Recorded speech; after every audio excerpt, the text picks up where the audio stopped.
भारत फिलिस्तीन की मदद कर रहा है। मदद के तौर पर भारत ने फिलिस्तीन के लिए राहत सामग्री भिजवाई है। ये राहत सामग्री इजिप्ट के रास्ते फिलिस्तीन पहुंचाई जाएगी। इसको लेकर विदेश मंत्रालय के प्रवक्ता अरिंदम बागची ने ट्वीट कर इसकी जानकारी दी है। बता दें कि गुरुवार 19 अक्टूबर को प्रधानमंत्री नरेंद्र मोदी और फिलिस्तीन के राष्ट्रपति महमूद अब्बास के बीच बात हुई थी, जिसके बाद प्रधानमंत्री नरेंद्र मोदी ने मदद भेजने का आश्वासन दिया था। भारत फिलिस्तीन की मदद के लिए कुल 38.5 टन की राहत सामग्री भिजवा रहा है, जिसमें 6.5 टन मेडिकल सहायता का सामान है और 32 टन आपदा में काम आने वाला सामान है।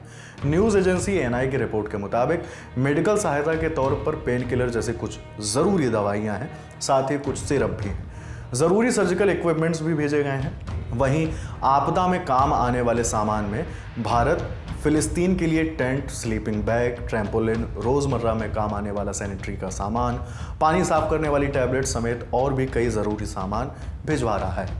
अरिंदम बागची ने भी ट्वीट कर इसकी जानकारी दी है। अब सवाल उठता है कि कैसे पहुंचाया जाएगा ये पूरा सामान। एएनआई की रिपोर्ट के मुताबिक भारतीय वायुसेना के C-17 विमान के जरिए भारत फिलिस्तीन को मदद पहुंचाएगा। ये विमान इजिप्ट के अल अरिश हवाई अड्डे पर पहुंचेगा, जहां से रफा बॉर्डर के जरिए राहत सामग्री को फिलिस्तीन पहुंचाया जाएगा।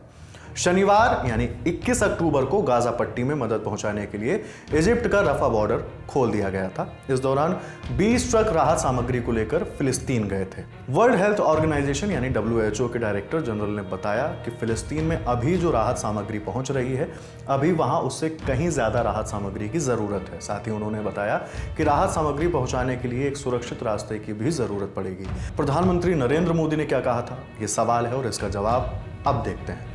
फिलिस्तीन के राष्ट्रपति महमूद अब्बास से बात करने के बाद प्रधानमंत्री नरेंद्र मोदी ने गाजा पट्टी के अल अहली अस्पताल पर हुई बमबारी में जान गंवाने वाले लोगों के प्रति शोक जताते हुए गाजा पट्टी में आतंकवाद, हिंसा और बिगड़ती सुरक्षा व्यवस्था को देखते हुए चिंता जताई थी और कहा था कि भारत इजराइल फिलिस्तीन मुद्दे पर लंबे समय से चली आ रही अपनी नीति पर टिका रहेगा। बता दें कि 7 अक्टूबर की सुबह चरमपंथी संगठन हमास ने इजराइल पर हमला कर दिया था। तभी से इजराइल और फिलिस्तीन के बीच जंग जारी है।